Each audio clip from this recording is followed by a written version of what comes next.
Ese fue el momento en que algo se rompió silenciosamente dentro de nuestra familia. No fue un grito ni un portazo. Fue solo un chiste. Un chiste que no parecía un chiste en absoluto. Parecía un síntoma. Sosina, mi nombre es Josefina.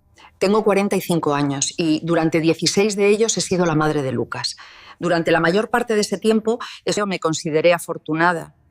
Lucas era la luz de cada habitación. No era el capitán del equipo de fútbol, ni el estudiante de sobresaliente que pasaba sus fines de semana haciendo voluntariado. Él era el crack, tenía ese don, esa forma natural de ver el mundo a través de un lente de humor que hacía que todo pareciera más ligero. Podía hacer imitaciones de sus profesores que no eran crueles, sino perfectamente observadas. Podía convertir una tarde lluviosa en un especial de comedia solo con narrar la forma en que los vecinos paseaban a sus perros. Me encantaba eso de él. Pensé que su humor era su escudo contra el mundo. Pensé que significaba que era resiliente. Pero no vi la presión que se estaba imponiendo a sí mismo para mantenernos a todos sonriendo.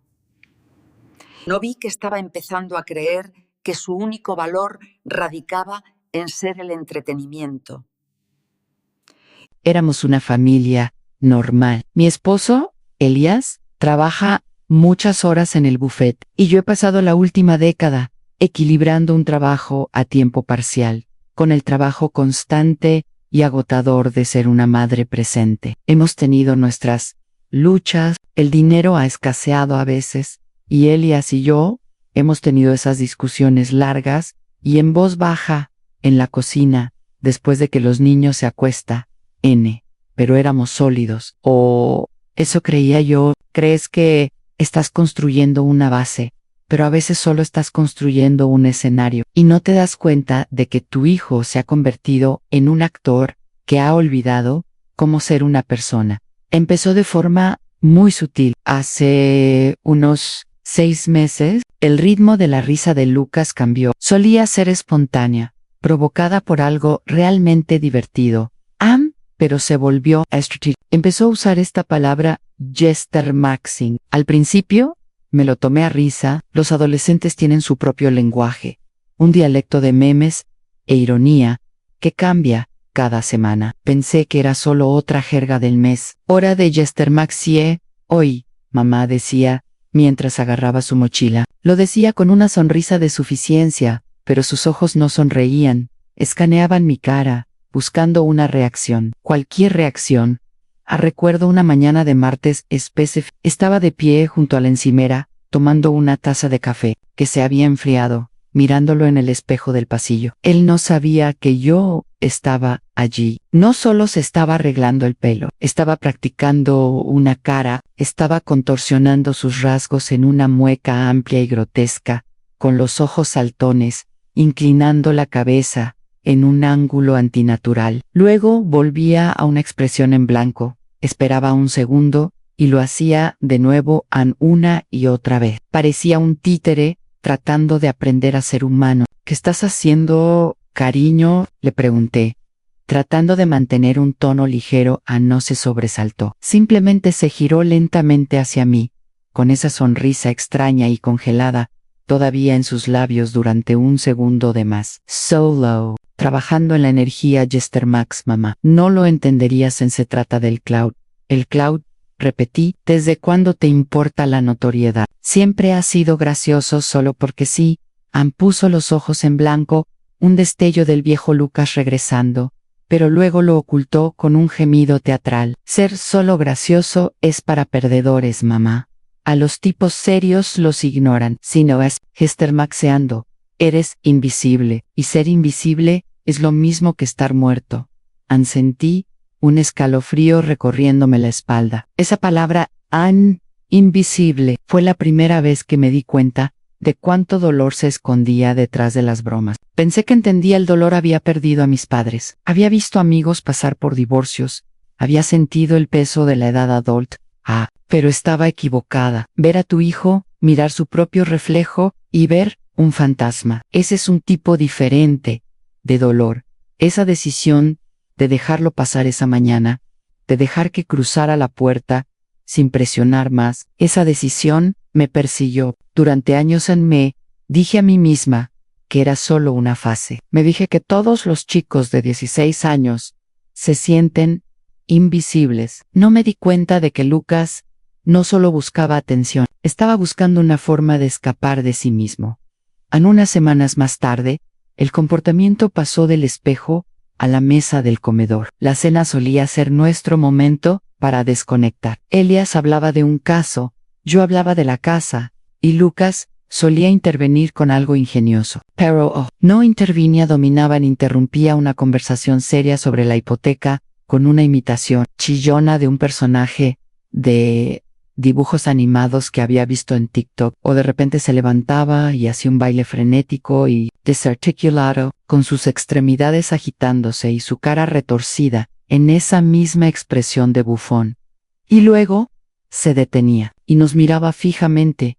Era esa mirada la que me perseguía. No era la mirada de un chico que acaba de contar un chiste. Era la mirada de un hombre parado en un precipicio, esperando a que alguien le diga que no salte. Estaba esperando el estallido de risas. Y cuando Elias y yo nos quedábamos sentados, confundidos y un poco cansados, el rostro de Lucas se desmoronaba en esa máscara oscura y hueca. «Ustedes no entienden el Jester Max», murmuraba, con una voz cargada de una amargura que no correspondía a la boca de un chico de 16 años. «Son solo MPs. No ven la visión». Se iba a su habitación, y el silencio que dejaba atrás era peor que el ruido. Era un silencio lleno de preguntas que no sabía cómo hacer. ¿Quiénes eran esas personas con las que hablaba en línea? Era esa visión que tanto ansiaba alcanzar. ¿Y por qué pensaba que ser nuestro hijo no era suficiente? Empecé a notar más términos. Foids, Luxma, jerarquía social. Pasaba horas en su habitación, y yo podía oír los sonidos amortiguados de música estridente y voces gritando a través de sus altavoces. Me sentía como una extraña en mi propia casa, una turista en la vida de mi hijo. No sabía, entonces, que estaba presenciando las primeras etapas de un colapso emocional silencioso. Pensé que solo estábamos teniendo un mal mes, pero las grietas se estaban ensanchando y yo tenía demasiado miedo de mirar hacia la oscuridad.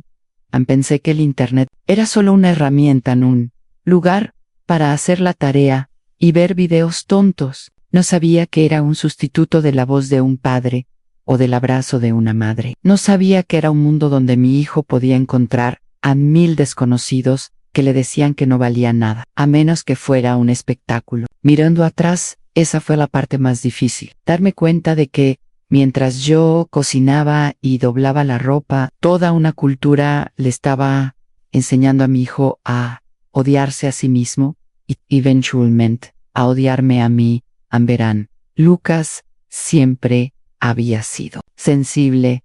La gente piensa que el payaso de la clase es el niño con más confianza, pero suele ser lo contrario. Son los más observadores. Sienten que la temperatura de una habitación cambia antes que nadie. Cuando Elias y yo pasamos por aquella racha difícil hace 3 años, cuando la casa estaba cargada con las cosas que no decíamos, Lucas fue quien nos mantuvo a flote. Me veía mirando por la ventana y se acercaba, caminaba de forma graciosa, o contaba una historia sobre su día que me hacía olvidar mi propia angustia por un segundo. Él era mi barómetro emocional, y tal vez ese fue mi primer error. Me apoyé en su alegría para ocultar mi propia tristeza. Dejé que un niño de 13 años cargara con el peso de la felicidad de nuestra familia. Para cuando cumplió 16, debía de estar agotado. Y fue entonces cuando encontró la manosfera. Empezó con videos de gimnasio, creo. Elias estaba contento por eso. Se está cuidando, decía, viendo a Lucas pasar horas en el garaje levantando pesas. Pensábamos que era saludable. No vi la corriente oscura. No vimos que no levantaba pesas para estar sano. Las levantaba para escapar del chico invisible que creía ser pero esa no fue la parte más difícil. La parte más difícil fue el día en que finalmente decidí buscar las palabras que él decía. Me senté en mi oficina después del trabajo, con la casa en silencio, y escribí Jester Maxine en la barra de búsqueda. Mi corazón latía con fuerza, aunque no sabía por qué. Creo que las madres tienen un sexto sentido para saber cuándo su hijo está en un edificio en llamas. Aunque no haya humo, los resultados de la búsqueda no me mostraron memes divertidos, me mostraron foros en docenas de ellos, muros de texto escritos por hombres jóvenes que sonaban como si estuvieran en una zona de guerra. Hablaban de valor de mercado social y jerarquías sexuales. Hablaban de sí mismos como si fueran productos que debían ser actualizados, y entonces lo encontré. El Jester, el bufo Ena, según estos grupos, si un hombre no nacía con una cara perfecta o una cierta estatura, su única forma de ganar estatus, de obtener clout, era convertirse en el bufón de la corte, humillarse para el entretenimiento. Telestim. La lógica era repugnante. Si se ríen de ti, te están mirando, y si te están mirando, existes. Me quedé allí sentada en la oscuridad, con la luz azul del monitor reflejada en mis gafas, y sentí una náusea física. Mi hijo, mi hermoso y amable Lucas. Creía que tenía que ser un payaso, porque no pensaba que fuera suficiente como ser humano. Estaba actuando, porque tenía pánico de ser un fantasma. Pero entonces vi la otra palabra, Voids. Hice clic en un enlace, con las manos temblorosas. Es una abreviatura de Femoid, un término utilizado para deshumanizar a las mujeres, para convertirnos en objetos, en funciones biológicas, en lugar de personas. Leí comentarios de chicos que sonaban igual que Lucas, hablando de cómo las Voids solo se preocupan por los chats, y cómo la única forma de llamar la atención de una Void era Jester Maxier, hasta que ella no tuviera más remedio que notar el ruidón. Pensé que entendía el dolor, pero ver la voz de mi hijo, la voz que solía decirme que me quería más que a todas las estrellas, reflejada en estos rincones odiosos y amargos de la red, rompió algo en mí que aún no he podido arreglar. Recuerdo que Elias llegó a casa esa noche. Intenté mostrárselo. Intenté explicarle que nuestro hijo no solo estaba siendo raro de adolescente en Elias. Mira esto. Esto es lo que está leyendo. De aquí saca estas ideas. Elias miró la pantalla y luego me miró a mí. Parecía cansado. Siempre parece cansado últimamente. José, es solo charla de internet. A los niños les gusta ser provocadores. Tiene 16 años. Ya sé la pasara, es un buen chico. Hermi, clamó Foy, por lo bajo. Elias, susurré. Se me quebró la voz. No pensó que lo oiría, pero lo hice. Elias se detuvo, con la mano en la puerta de la nevera. Por un segundo, vi un destello de preocupación en sus ojos, pero luego suspiró. Está frustrado. Las chicas son crueles a esa edad. Solo está desahogándose. No le des más importancia de la que tiene. Ese fue el momento en que me di cuenta de que estaba sola en esto. Mi marido estaba demasiado cansado para ver el incendio, y mi hijo era quien sostenía el fósforo. Esa decisión de confiar en el desinterés de Elias en lugar de en mi propio instinto me persiguió durante años. Quería creer que tenía razón. Quería creer que solo era una fase pero la semana siguiente fuimos a la fiesta de 50 cumpleaños de mí. Era una cena agradable en un restaurante tranquilo. Lucas estaba allí, vestido con una bonita camisa que yo le había comprado. Parecía el chico que yo conocía. Durante la primera hora, estuvo callado, casi demasiado callado. No dejaba de mirar su teléfono bajo la mesa. Cada vez que levantaba la vista, sus ojos se movían de un lado a otro, midiendo la sala. Entonces, la hija de mi hermana, Mia, de quien Lucas solía ser inseparable, hizo un comentario sobre una película que había visto. Fue un comentario normal. Aburrido. Lucas no solo respondió, él estalló se puso de pie, casi tirando la silla, y empezó a hacer este baile exagerado y burlón. Empezó a citar a algún personaje de internet con una voz fuerte y distorsionada, burlándose del gusto básico de mi Ana. Hacía esas caras horribles, las que le había visto practicar en el espejo. Todo el restaurante se quedó en silencio. La gente en las otras mesas dejó de comer. A mi hermana parecía horrorizada. Mía parecía querer tragarse la tierra. Lucas, siéntate, siseó Elias, con la cara tornándose de un rojo intenso. Lucas, no. Se sentó. Miró a las mesas de alrededor, vio a la gente mirando, y sonrió. Era una expresión aterradora, maníaca. Miren, están mirando. Energía Jestermax total, ¿verdad? El cloud es real. No estaba bromeando. Estaban drogado. Estaba borracho de atención negativa. No importaba que la gente lo mirara con lástima o disgusto. El hecho de que lo miraran parecía ser lo único que lo mantenía vivo en ese momento, cuando finalmente logramos meterlo en el coche. El silencio era ensordecedor. Miré la parte de atrás de su cabeza y por primera vez en mi vida sentí un destello de miedo hacia mi propio hijo. No miedo físico, sino el miedo a un extraño. ¿Por qué hiciste eso, Lucas?, pregunté, con la voz apenas como un susurro. Humillaste a tu prima. ¿Te humillaste a ti mismo? No me miró. Estaba mirando por la ventana, con una sonrisa petulante y distante. No lo entiendes, mamá. Solo eres una foy. No entiendes el sacrificio. No entiendes lo que hace falta para no ser un cero en esa palabra. Otra vez, Anne Foyt se sintió como un golpe físico en el pecho. Mi hijo, el niño al que había llevado en mi vientre, al que había amamantado, con el que me había quedado despierta. En cada fiebre y cada pesadilla, me miró y vio a un ser inferior. Vio una categoría, no a una madre. Aun pensé que ese era el fondo. Pensé que no podía ser peor que esa noche en el coche. Pensé que seguramente, una vez que se pasara el subidón de la actuación en el restaurante, vería el desastre que había dejado atrás. Pero me equivocaba. Eso era solo el comienzo del descenso.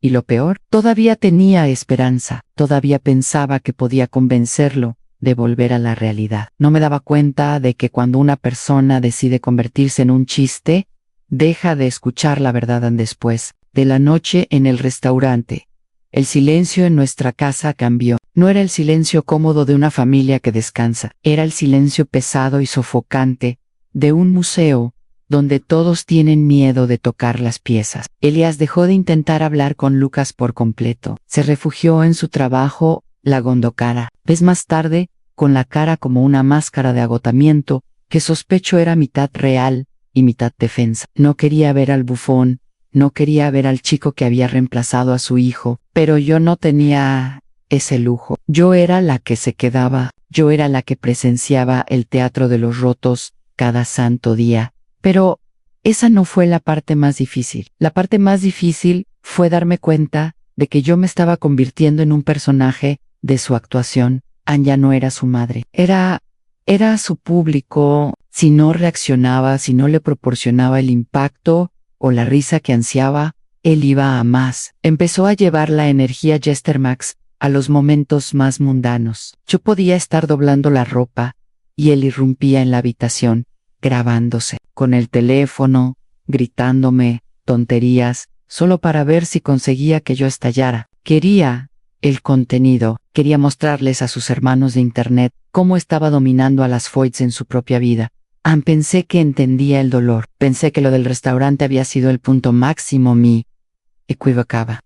Dolor es la erosión lenta y agónica de una persona a la que amas, hasta que no queda nada más que un caparazón hueco de memes y amargura. En una tarde, llamaron de la escuela. Recuerdo la voz del director, era amable, ese tipo de amabilidad que se siente como una bofetada, porque está cargada de lástima. Lucas había sido sancionado por un incidente disruptivo en la cafetería. No se había peleado con nadie.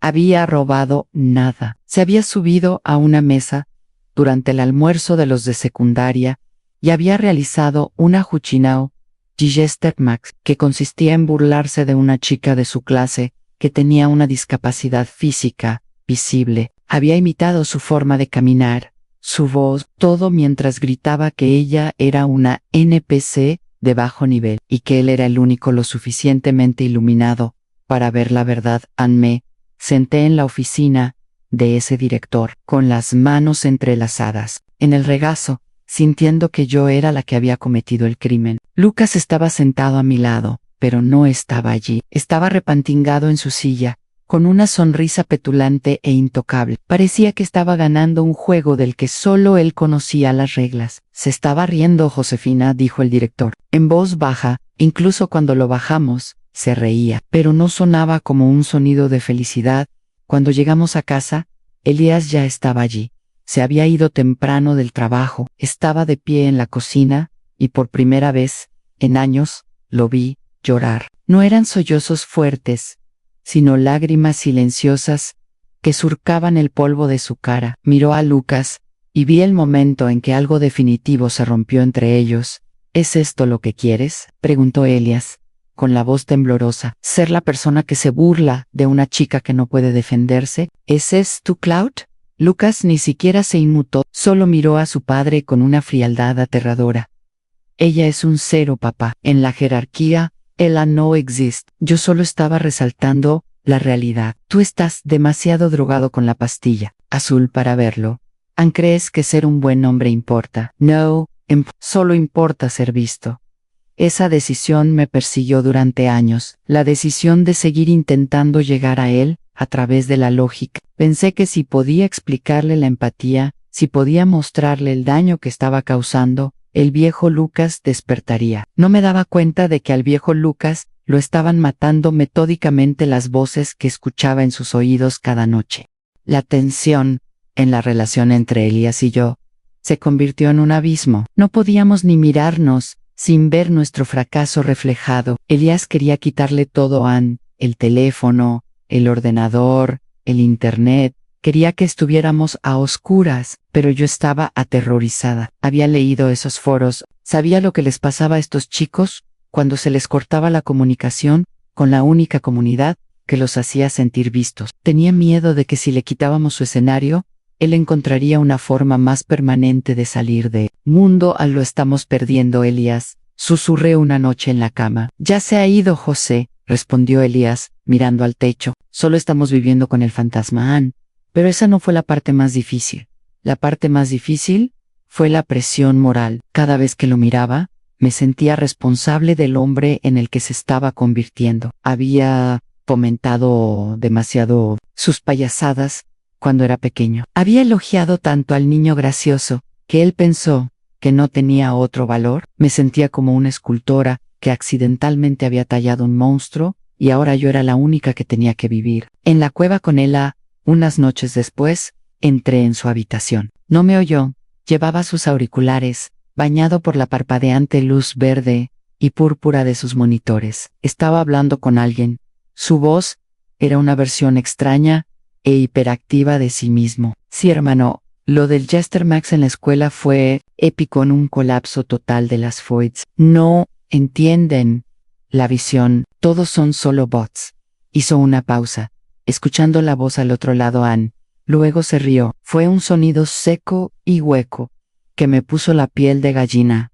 Sí, exacto. Si no puedo ser un rey, seré el bufón al que no pueden dejar de mirar. Is mi work ser nada. Me quedé en el umbral, y me di cuenta entonces de que Lucas no solo estaba siendo un imbécil, estaba en un luto psicológico profundo. Había guardado luto por el niño que solía ser, el que pensaba que era suficiente, y lo había enterrado bajo capas de ironía y odio. Había elegido ser un chiste, porque la realidad de ser ordinario era demasiado dolorosa de soportar. Pensé que entendía el dolor, pero ver a tu hijo elegir la autohumillación antes que la autoaceptación es un duelo que no tiene nombre. Se sentía como una pérdida emocional irreversible. Quería gritar, sacudirlo, decirle que yo amaba al niño, que simplemente era, no al que actuaba, pero sabía que no me escucharía. Para él, mi amor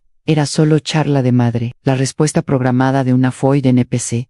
Ese fue el momento en que dejé de intentar arreglarlo, y empecé a intentar sobrevivir a él. Y esa elección me persigue hasta el día de hoy. Por un breve y reluciente momento, pensé que habíamos ganado. Pensé que la pesadilla había terminado, y que el niño al que había arropado durante una década, finalmente había regresado a casa. La esperanza es algo peligroso, es un truco cruel que el corazón te juega cuando estás desesperado por un soplo de aire. Me permití creer que la fiebre había remitido, me permití relajarme, pero esa no fue la parte más difícil. La parte más difícil fue darme cuenta de que la recuperación era solo otra capa de la actuación.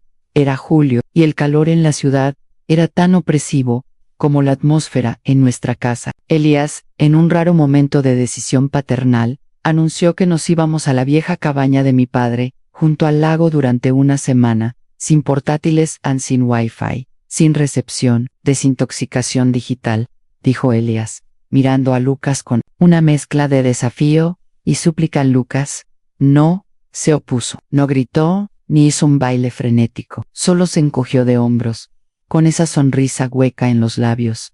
Claro, lo que sea. Vamos a ver a los MPs en la naturaleza. En los 2 primeros días fueron brutales. Lucas era como un adicto con síndrome de abstinencia. Caminaba de un lado a otro en el pequeño porche de madera, con los pulgares agitándose como si buscaran una pantalla que no estaba allí. Estaba irritable, me gritaba por la forma en que cortaba el pan, o miraba los árboles con una expresión de aburrimiento puro y absoluto. Intentó algunas bromas de bufón, ruidos fuertes y chillones, cuando Elías intentaba leer, pero sin un público en línea que lo validara, la energía se sentía forzada y pobre. Parecía patético, un comediante muriendo en el escenario de una sala vacía. Pero al tercer día, algo cambió. Estábamos sentados junto al agua, con el sol bajando y convirtiendo el lago en una lámina de oro martillado. Elías intentaba desenredar un sedal, con los dedos torpes y frustrados. No, esto sería la señal para que Lucas hiciera un comentario burlón sobre la incompetencia boomer. En lugar de eso, Lucas se levantó, se acercó y en silencio tomó el sedal de las manos de su padre. Aquí, papá, lo estás enredando mal. Déjame a mí. Su voz era normal, era la voz del niño que solía ayudarme a traer la compra. Trabajó el nudo con concentración, con el rostro libre de esa máscara de bufón distorsionada. Cuando terminó, le devolvió la caña a Elías y sonrió. No fue una mueca de suficiencia, fue una sonrisa genuina, cansada y dulce. Gracias, hijo, susurró Elías. Pude ver cómo los hombros de mi marido bajaban 3 pulgadas. Parashadir, años más joven, en ese solo segundo. Esa noche, la magia continuó. Nos sentamos alrededor de la hoguera, asando malvavisco. Lucas contó una historia sobre un perro que había visto en el parque antes de irnos. Era divertida, genuinamente divertida. Hizo una imitación rápida y sutil del dueño del perro, que nos hizo reír a los dos, hasta que nos dolió el costado. Era el viejo Lucasan, el chico observador, ingenioso y de buen corazón, al que habíamos estado guardando. Luton miré a Elías, a través del fuego, y, entre el humo, vi el mismo pensamiento en sus ojos. Ha vuelto. Lo hemos recuperado. Me fui, la cama, esa noche sintiendo una ligereza que no conocía desde hacía meses. Pensé que entendía el dolor, pensé que conocía el peso de la pérdida, pero me equivocaba. El verdadero dolor no es perder, es que te devuelvan algo preciado, solo para darte cuenta de que es de cristal y que ya se está haciendo añicos. Durante los 3 días siguientes, volvimos a ser una familia. Hicimos senderismo, nadamos, hablamos del futuro, la universidad, programas reales, no planes para ganar clout. Me pidió perdón por el comentario de Foy, diciendo que simplemente se había dejado llevar por el ruido. Parecía horrorizado por su propio comportamiento. Lloró un poco, y yo lo sostuve, sintiendo el peso sólido y real de mi hijo en mis brazos. Lo siento, mamá, susurró en mi hombro. No sé por qué hacía eso. Sentía que no podía parar. Le creí. Quería creerle tanto, que ignoré la pequeña y persistente sensación en el fondo de mi mente. La sensación de que algo seguía mal. La grieta apareció en nuestra última noche. La cabaña estaba en silencio. Elías dormía, roncando suavemente en la otra habitación.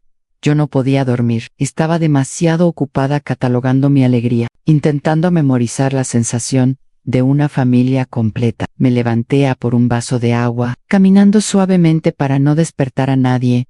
Al pasar por la habitación de Lucas, vi una luz, un tenue resplandor azul. A mi corazón dio un vuelco. No teníamos wifi, No teníamos recepción. Empujé la puerta, solo una rendija. Lucas estaba sentado en su cama. Tenía su teléfono fuera. Debió de estar de pie junto a la ventana durante horas, intentando captar la única barra de señal que ocasionalmente llegaba desde el pueblo al otro lado del lago. Estaba escribiendo furiosamente. Lo observé. Su rostro no era el del niño que había llorado en mi hombro. Era una máscara de intensidad fría y calculada. Escribía, luego se detenía y comprobaba su reflejo en el cristal oscuro de la ventana, practicando una sonrisa de bufón rápida y afilada. Entonces habló, un susurro tan bajo que casi era un siseo. Sí, en el arco del hijo ejemplar, va genial. Los NPCs se lo han tragado totalmente. El chantaje emocional es una locura. Chester Maxim, de nivel Dios, chicos. ¿Creen que he vuelto? No tienen ni idea. Han soltó una risita, un sonido seco y rancio, y volvió a su pantalla mi Quid Ali, en el pasillo oscuro, con las tablas frías del suelo mordiéndome los pies, y sentí que estaba desapareciendo. No era una madre. Arab, chantaje emocional, era un punto de la trama en un guión que él estaba escribiendo para un grupo de extraños en internet. Las lágrimas, la disculpa, la pesca, todo era contenido, sofisticada del chiste donde el remate era nuestro amor por él.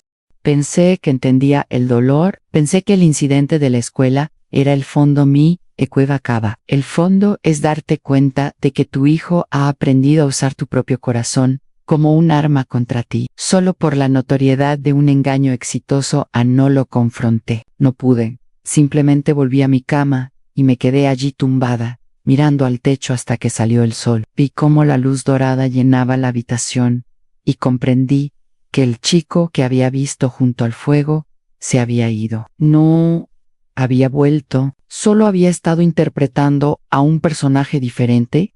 Esa decisión de quedarme callada esa noche, de dejarle pensar que su arco estaba funcionando, me persiguió durante años. Tenía demasiado miedo de enfrentarme a la verdad, aunque mi hijo no solo estaba perdido en Internet, estaba usando el Internet para desmantelar su propia alma, pieza por pieza, y estaba empezando por las piezas que nos pertenecían a nosotros. El viaje de vuelta a casa fue silencioso. Elías seguía radiante, hablando de lo reparador que había sido el viaje. Alargaba la mano y le daba una palmadita en la rodilla a Lucas. Y Lucas le devolvía esa sonrisa perfecta y practicada de hijo ejemplar.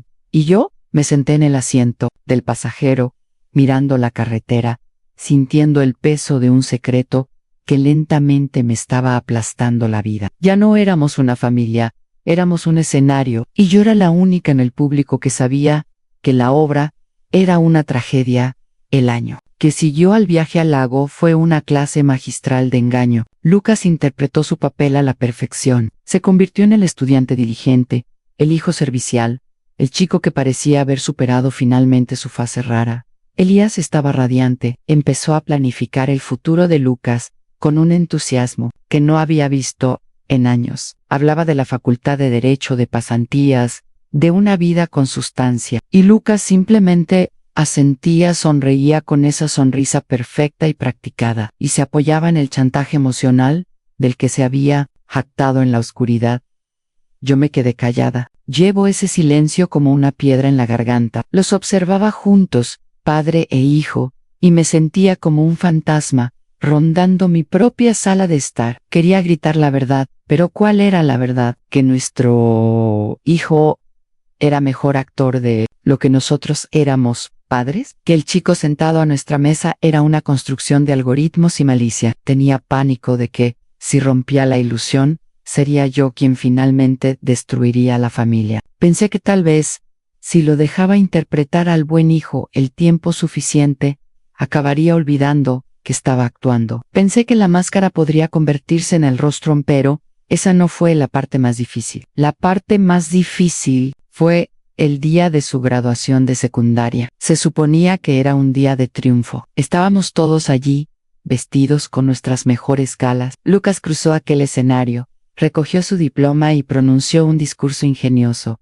conmovedor y perfectamente medido, la gente en el público se secaba las lágrimas. Veían a un joven brillante, con un futuro espléndido. Yo veía a un hombre interpretando el arco de la graduación para una cámara que yo no podía ver esa noche. Después de que los invitados se hubieran ido y Elías estuviera dormido, agotado por el orgullo y el champán, fui a la habitación. De Lucas no llamé, no esperé, simplemente entré. Estaba sentado en su escritorio, con los auriculares puestos, pero no hablaba. Estaba viendo un video en su pantalla, no se dio la vuelta cuando entré, siguió mirando, miré por encima de su hombro y vi un video titulado El Jester Max Definitivo, un año en la vida de un ingeniero social de alto nivel IRA, 1, montaje. Había imágenes de cámara oculta del lago, había un clip de él ayudando a Elías con el sedal, con un texto superpuesto que decía en NPC,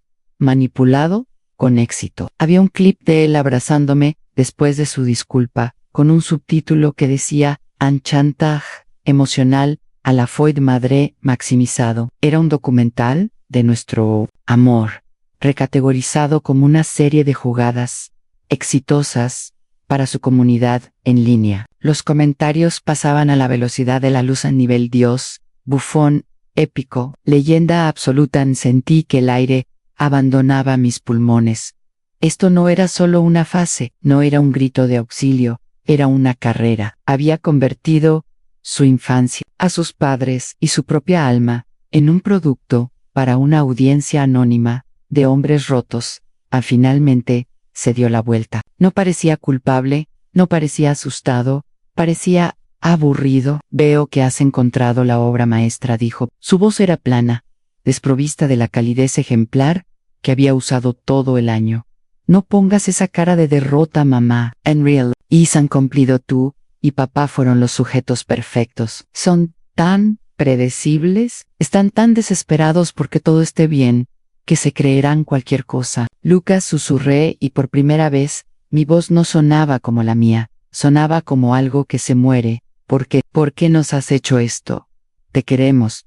Ann soltó una risa corta y seca. El amor es solo una variable, mamá. Es una herramienta. Antes era un chiste porque era invisible. Ahora soy un chiste porque soy un maestro del juego. Tengo más clout del que papá tendrá en toda su vida. Existo porque la gente me mira, y me miran porque soy el mejor bufón del mundo.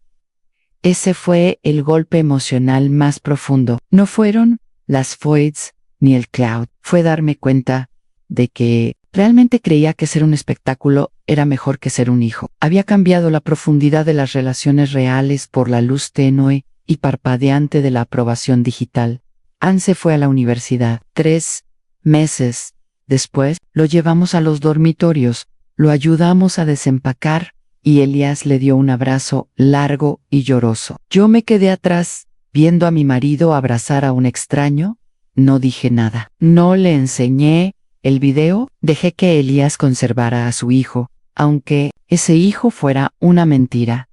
Pensé que entendía el dolor, pensé que había llegado al final de Elan, pero me equivocaba. El verdadero dolor es el largo silencio que sigue. Lucas llama una vez a la semana, nos habla de sus clases, de sus nuevos amigos, de sus metas. Suena perfecto, suena como el hijo que siempre quisimos, y cada vez que cuelgo el teléfono, siento que un trozo de mi corazón se convierte en ceniza. Miro a Elías, que es feliz, que cree que tiene un hijo exitoso, y me pregunto si la que es el bufón ahora soy yo.